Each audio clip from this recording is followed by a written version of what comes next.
justice can only be a shield and defender if there is democracy.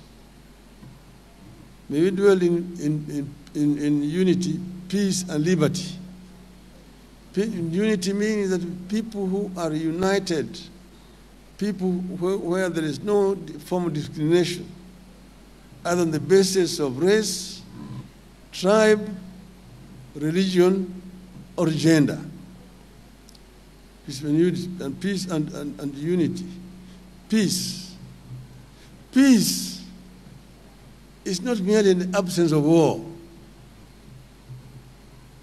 Peace is not merely the absence of war. Somebody who is hungry cannot be peaceful. A hungry person cannot be peaceful. So it has got a wider meaning, that peace that is talked about there. But finally it says, plenty be found within our borders.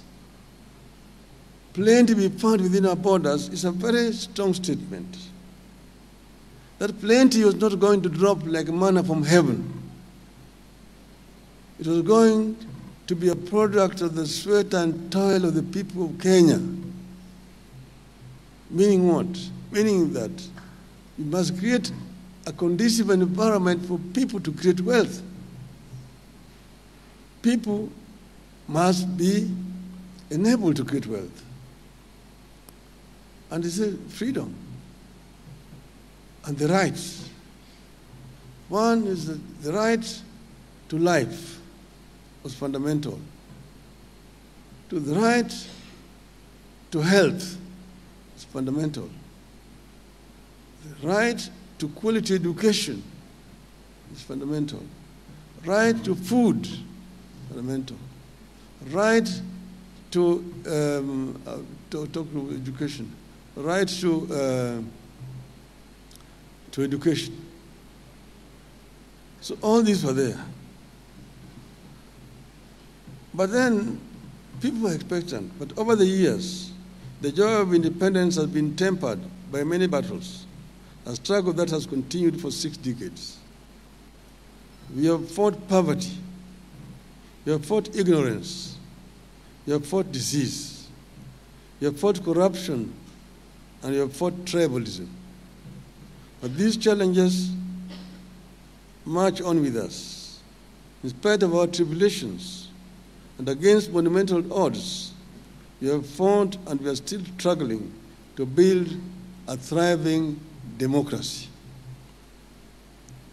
We are still fighting for individual freedom within our free nation. We have become the beacon of hope for the millions of immigrants for the 4 corners of the earth. We are struggling to forge a free and modern society that lives by the ideals of liberty, justice, and respect for human rights. We have fought and we are still fighting not to let any obstacle stand in the way of our destiny. I have been extremely fortunate to see the emergence and progression of Kenya up and close. First, as the son of a freedom fighter, my father was involved. 2, as the son of the first vice president for a brief period. And 3, as a son of a vice president turned a detainee, a fighter for the second liberation, a detainee myself, as a minister, an opposition leader, and as a prime minister. The people of Kenya endured the pain of colonialism, the tragedy of single-party dictatorship, and the horror of the economic collapse of the 1980s and 1990s, enabled by the elite corruption and the weird policies like the structural adjustment programs of the World Bank and IMF. In these periods of colonialism, elite corruption, and ethnicization of national life, callous and cruel leaders took away lives and broke apart families through detention camps, jails, assassinations, and state-enabled high level of poverty. But all these tragedies and unfortunate turn of events could not take away the spirit of the Kenyan people. I have seen Kenyans pick their armor of courage to confront dictatorships and bad regimes. This 60th anniversary is therefore a good time to reflect on our past. It is also a time to look to the future. Where will this country be on the 120th anniversary of its birth, another 60 years from today, which will be the year 2083? This is a challenge that I want Kenyans to reflect on. Where are we going to be 60 years from today? Will we still be a country going around the world with begging bowls? Will we still be a country struggling with the weight of corruption, tribalism, lack of accountability, and empty promises for which the promise makers pay no price? Are we able to set the stage for a future of a dramatic departure from the Kenya of today? As a nation, we have always had great ideals on paper, including in our constitution and various policy documents like the Vision 2030. We have values and principles of governance that include patriotism, national unity, sharing and devolution of power, the rule of law, democracy, and participation of the people. We also aspire for human dignity, equity, social justice, inclusiveness, equality, good governance, integrity, transparency, and accountability, among others. We aspire to live in unity, peace, and liberty. We aspire to be a nation of plenty. We aspire to be a caring nation that provides the best possible medical care to all its citizens. A nation that provides the best possible education to its children for free. That's why we promised, as Azimio, free education, primary, secondary,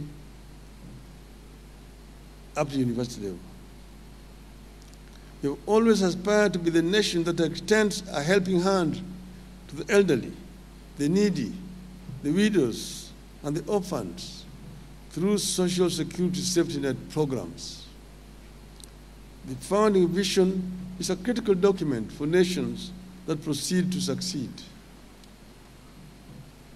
Now that we are in Catholic institution, you can turn to the book of Joshua, chapter 1, for an understanding of the value of the founding vision. God talks to Joshua about the founding vision in the following words, and I quote, "Be careful to obey all the law my servant Moses gave you. Do not turn from it to the right or to the left, that you may be successful wherever you go. Do not let this book of the law depart from your mouth. Meditate on it day and night, so that you may be careful to do everything written in it. Then you will be prosperous and successful." Unquote. Today, you are way off the original dream. The nation is reeling under the heavy burden of corruption, officially sanctioned tribalism, heavy burden of taxation, and a harsh and heartless leadership. We are not the confident nation we have been over the decades. Once upon a time, Kenyans were too proud and so confident of their nation that they refuse to seek jobs abroad, including the United Nations. Today, our people are scrambling to leave the country. A recent study by Pew Research showed that up to 54% of Kenyans would wish to relocate from the country. Our children are struggling to get farm jobs in Israel, to be house helps in Saudi Arabia, and security personnel in Qatar. And the president is looking for jobs for them there, to become ayahs there. Government officers themselves, including a whole president, openly say that they're trying to get jobs abroad for Kenyans. Young people with the new skills and knowledge that we need are being exported because the government cannot create jobs. And the government sees it as an achievement. It is the responsibility of a government to create jobs in the country, not to look for jobs outside.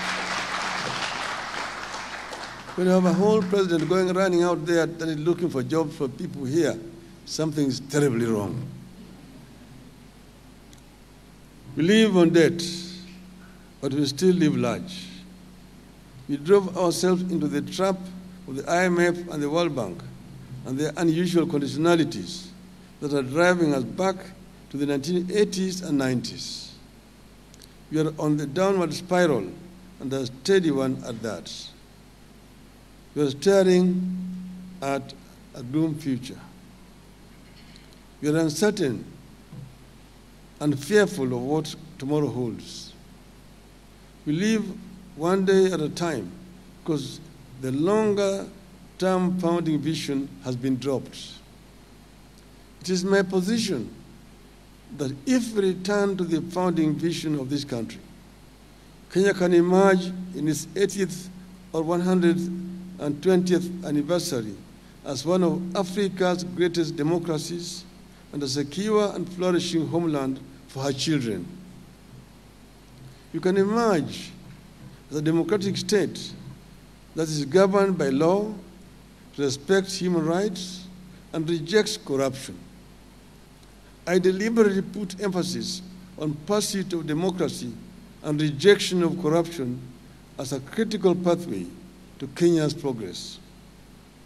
If we return to the founding vision in the coming decades, Kenya will be able to witness a period characterized by tolerance and integration between communities. The country will witness equitable sharing of the wealth that God put at our disposal.